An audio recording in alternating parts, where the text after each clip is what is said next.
Au fait, mec, Ouais. t'aurais pas trouvé les 10 balles que j'ai jetées la dernière fois? Non, désolé, j'ai pas. Par contre, j'aurais un petit service à te demander. Faudrait que tu m'aides à transporter un truc. Est-ce que t'es chaud? Ouais, pas de soucis. Ah, yes, cool. Par contre, faudra que tu penses à prendre ta pelle. Ma pelle? Yep.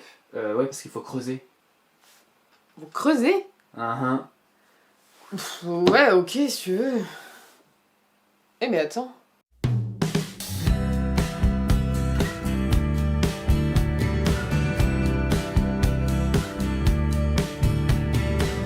Salut Ekidou et bienvenue à tous dans cette troisième vidéo du résumé Influence et manipulation de Robert Cialdini. Et aujourd'hui, on va parler de l'engagement et de la cohérence. L'engagement, c'est le fait de prendre une position ou une décision, d'une manière ou d'une autre. Ça peut par exemple être un positionnement politique ou une décision d'achat.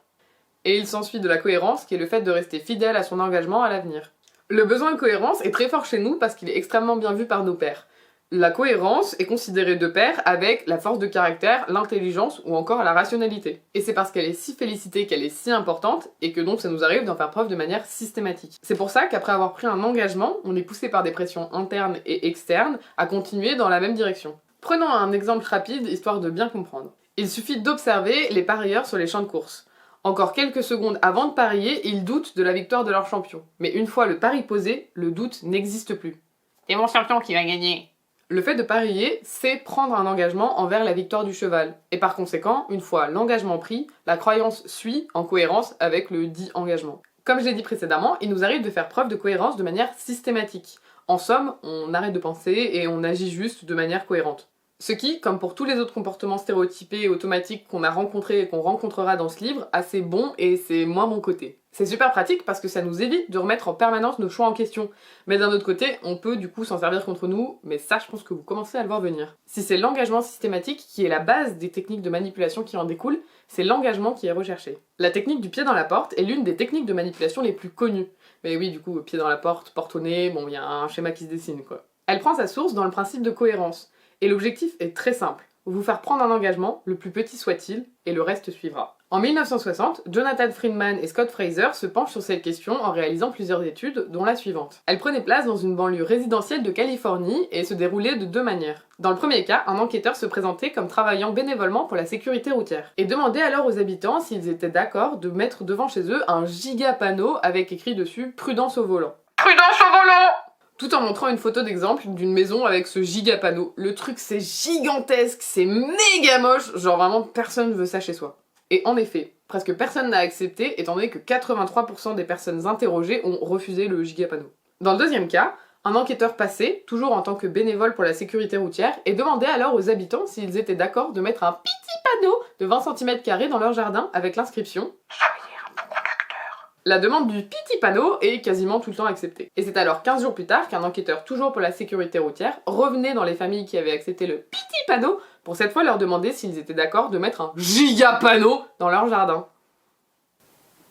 Nickel. Normalement, vous savez déjà un petit peu ce qui va se passer. Effectivement, dans le deuxième cas, 76% des personnes interrogées acceptaient le giga panneau. Ils se sont engagés publiquement pour la sécurité routière une première fois et sont donc restés cohérents avec leur engagement initial par la suite. Un engagement de prime abord abordable peut donc nous pousser à modifier nos comportements futurs, et aussi dans certains cas, l'image qu'on a de nous-mêmes. Dans l'expérience précédente, les personnes ayant accepté le petit panneau se sont sûrement perçues comme des personnes plus soucieuses de la sécurité routière. Ce qui, au moment du giga panneau, les a poussés à être en cohérence avec l'image qu'ils avaient d'eux-mêmes. Il y a différents facteurs qui influent sur la puissance de l'engagement, mais penchons-nous sur deux des plus importants. Premièrement, le facteur public. Lorsqu'un engagement est public, il devient plus fort. On se sent alors obligé d'agir en cohérence avec l'image que les autres ont de nous. Et deuxièmement, le facteur effort. Plus un engagement demande des efforts pour être pris, et plus il sera fort. Pour mieux comprendre ce facteur, on peut prendre l'exemple des bizutages. Ici, le but est de renforcer le groupe et de lui assurer un avenir plus sûr. Parce qu'une fois qu'on a bien galéré à rentrer, une fois qu'on est accepté, on donne alors beaucoup plus de valeur au groupe parce qu'on en aura bien chié que s'il n'y avait pas eu de bizutage et donc pas d'effort à prendre cet engagement. C'est aussi pour ça par exemple qu'on retrouve beaucoup de rites de passage très éprouvants aussi bien physiquement que psychologiquement dans beaucoup de sociétés. Donc plus on fait d'efforts pour prendre un engagement et plus la cohérence qui en suit est puissante. Pour prendre un exemple un peu plus terre à terre, on peut juste noter qu'un engagement écrit est plus puissant qu'un engagement oral. Mais en gros, plus t'en chies et plus t'es content de ce que t'as. Mais c'est pas tout. Il y a encore un truc de ouf qui donne naissance à une autre tactique de manipulation, accrochez-vous à vos slibards. Nous acceptons antérieurement la responsabilité de l'engagement après l'avoir fait s'il n'y a pas de forte pression extérieure. Ça veut dire qu'après avoir pris un engagement, on se trouve des raisons de l'avoir pris. Et donc, on trouve aussi des raisons de poursuivre dans cet engagement. Sauf si la première raison qui nous a poussé à prendre cet engagement est trop importante. Imaginons qu'on propose 100 000 balles pour foutre un gros coup de poing dans la tronche de Simon. J'accepte avec grand plaisir, et la seule justification que j'apporterai à cet engagement, c'est c'était pour l'argent quoi. Mais par contre, si on me propose 10 balles pour foutre un gros coup de poing dans la gueule de Simon, j'accepte avec plaisir, mais par la suite, je me trouverai sûrement des nouvelles raisons, comme par exemple, ouais, c'était pour le fun, ou encore, il l'avait bien mérité. Ok, genre, ça va. tu le ferais vraiment ça, genre pour 10 balles, tu me taperais dans la tronche? Ouais.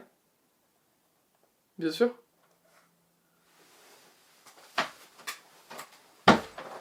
Mais gros, après je t'achète des fruits mais surprises, c'est bon, ouais. c'est bon. Mais arrête de bouder. Ouais, tu fais ça pour qu'on voit ta chemise à la caméra. Mais non, mais gros, dépasse pas la lumière. Tu sors la blague un peu loin, là. Mais bien sûr que je te taperai pas pour 10 balles, petite merde. Par contre, je te taperai pour 100 000, hein. Et j'espère que tu feras pareil. Gros, 100 000 balles, on partage. Putain, il est con, lui.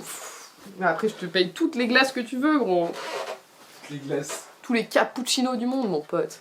Cette auto-création de raison laisse donc place à la tactique de l'appât. Comme son nom l'indique, l'objectif est de poser un appât. On va donc accorder un avantage initial qui aura pour objectif de faire accepter l'engagement. Une fois cet engagement accepté, on a juste à attendre que la personne crée ses propres raisons d'avoir accepté cet engagement avant de retirer l'avantage initial. Une expérience sur ce sujet a été menée dans l'Iowa par le docteur Michael Palak. L'objectif est ma foi noble, pousser des gens à consommer moins de gaz avec leur chauffage pendant l'hiver. Et pour cela, l'expérience se passait de deux manières possibles.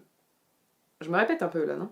Dans le premier cas, pendant l'hiver, un enquêteur contactait des habitants de l'Iowa qui avaient un chauffage à gaz. Et il leur donnait des conseils pour moins consommer de gaz à l'avenir. Bien que les personnes interrogées aient accepté d'essayer de faire des efforts pour limiter leur consommation, aucune différence notable n'a pu être observée au niveau de leur compteur dans les mois qui suivirent. Dans le deuxième cas, c'est la même approche. Un enquêteur contacte des habitants et leur donne des conseils pour consommer moins de gaz. Sauf que cette fois-ci, il leur explique que si ils économisent suffisamment de gaz, ils auront la chance de voir leur nom apparaître dans le journal en remerciement de leur civisme. C'est l'appât ou l'avantage initial. L'effet est alors immédiat. Dans le mois d'après, on a observé en moyenne une baisse de consommation de gaz de 12,2% par famille.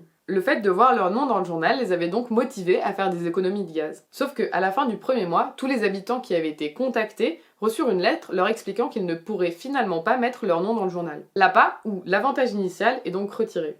Mais malgré la suppression de l'avantage initial, on a continué à observer dans les mois qui suivirent en moyenne 15,5% d'économies de gaz dans ces familles. Avant que la panne soit retirée, ils avaient eu le temps de trouver leur propre raison de faire des économies, de sorte qu'une fois l'appât retiré, l'engagement reste. Donc on peut nous proposer un avantage pour qu'on accepte un deal, puis nous le retirer sans que ça nous décourage de ce deal. Nous trouvons donc de nouvelles raisons que nous n'avions pas avant, et boum, on est trop content, on a plein de super raisons de rester cohérent, même si l'avantage initial a disparu. Petite précision qui n'est pas dans le livre, il existe une autre tactique assez similaire, sauf qu'au lieu de créer un avantage fictif, on va cacher des inconvénients. Comme pour tout à l'heure, quand Simon m'avait caché le fait que je devais creuser avant que je dise oui. Et il m'a précisé qu'une fois que j'avais dit oui, mais c'était trop tard, j'étais coincée dans mon engagement. C'est aussi pour ça qu'il me suffit de 10 balles pour lui mettre un gros coup de poing dans sa gueule. Mais du coup, comment on fait pour éviter de rentrer dans cette cohérence systématique ? Comme dans la vidéo précédente, la base, c'est de repérer la tactique. Pour cela, Robert Cialdini nous donne deux méthodes. La première, c'est la classique mal de bide. Quand on est pris pour des cons, en général, on a mal au bidon. Et la deuxième, au cas où si le bidon ne suffit pas, c'est de se poser la question suivante. Avec ce que je sais maintenant, aurais-je fait la même chose ? Si un avantage vous est retiré ou un inconvénient présenté après la prise de l'engagement, demandez-vous si, en ayant eu toutes ces informations dès le départ, vous auriez quand même accepté. La question est de savoir si ce sont nos raisons qui sont à l'origine de la décision ou notre décision qui est à l'origine des raisons. Et maintenant, le petit récap.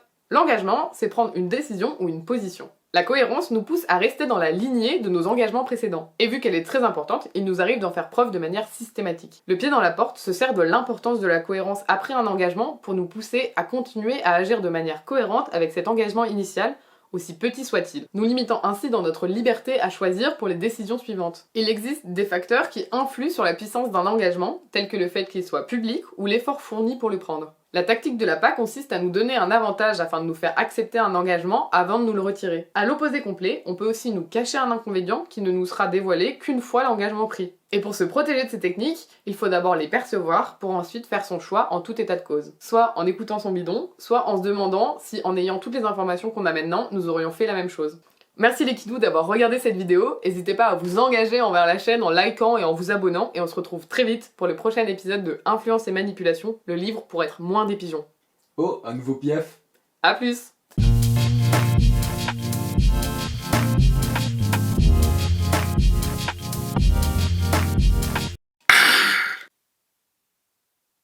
Juste un petit test du son. Bite. Encore une fois.